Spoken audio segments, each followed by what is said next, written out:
Okay, we're leaving the town and the farm, and we're gonna go see some cows, but there's a song on the radio for Kate.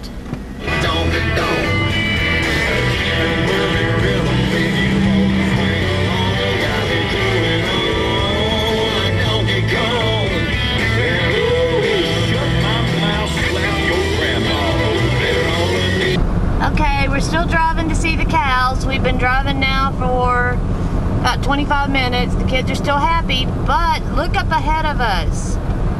Storm clouds. This is not good. I just checked the weather and it didn't say anything about rain.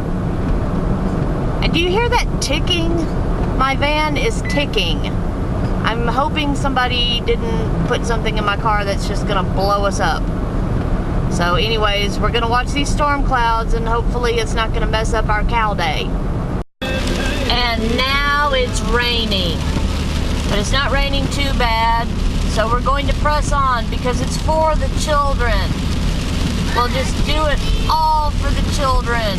Okay, it's starting to rain faster. Yeah. Okay, at this point, I think we're lost, and we're seeing corn. Lots and lots of corn, and I'm thinking kind of children of the corn thing here.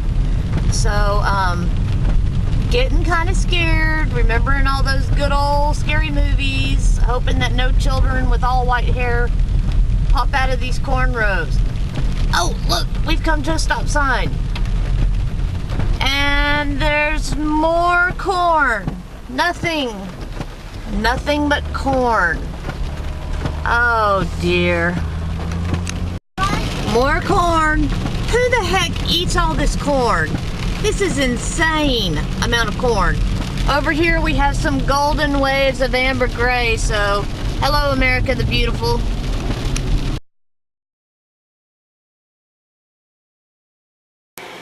Okay, so we're back from the dairy farm and back at the ranch. So why do we go to a dairy farm to get milk anyways when you can just pick it up at the grocery store? Well, the milk in the grocery store has been ultra pasteurized, so it's not going to separate, and you need milk that's going to separate. So we got this. This is the real milk, and it's the cream line. So it separates. And that's what you got to have to make the butter from what I've read. So I don't know if it's going to make the butter or not. But I have put milk in the Cuisinart already. So it's spinning around, and it's going to churn, and hopefully it's going to make this butter for us. Now the old-fashioned way of doing it is putting it in a jar. And you got to shake it for like 15 minutes, half your life or something, but I didn't think these guys were going to be up for that, so we didn't do it that way. Now I did add in about a teaspoon of salt. I was worried that it might be a little bit bland without the salt, so we added in the salt. So I'm going to go ahead and pause this for a while and let this milk just keep churning around and we'll see what happens. But we'll check on it in a minute. It's already starting to sound a little bit slushy, and it's been going for about 3 minutes. So we'll just kind of see what happens and peek in on it from time to time. Underneath this vlog, I'm posting pictures and a story about the family that owned the dairy that we went to today. They're a great group of people, fed me a lot of cheese. They're like my new best friends. So we'll see if we can make some butter or not. All right, I stopped it for a minute because we're actually getting some butter out of this.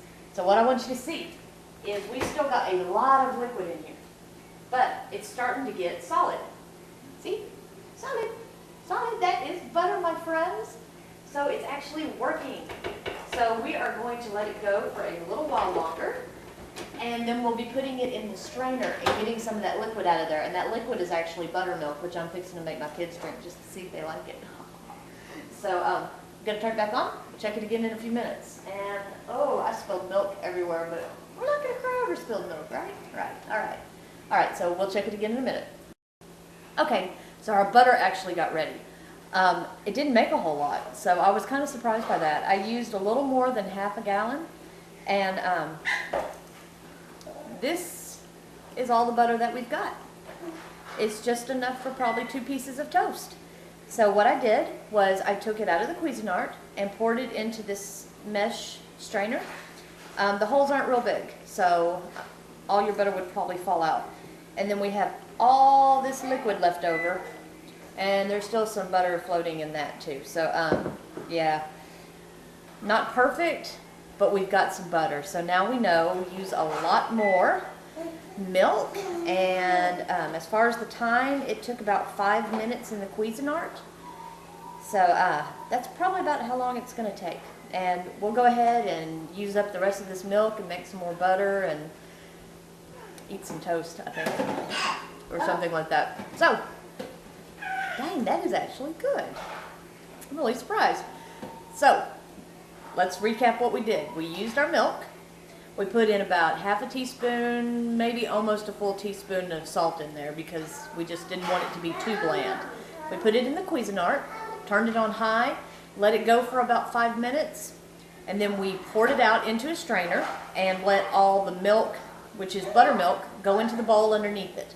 So we've got the rest of our butter in the strainer, and I'm going to go put it on a dish and put it in the fridge and kind of firm it up a little bit. So there we go. We made homemade butter, and I'm feeling quite accomplished. I don't think I need to do anything else today, so no laundry, no vacuuming. I am as domestic as it gets today. So thanks for coming with us on our trip to go to the dairy farm and making butter. Hope you learned something, and maybe you can make some butter at home for yourself. Have a good day, y'all.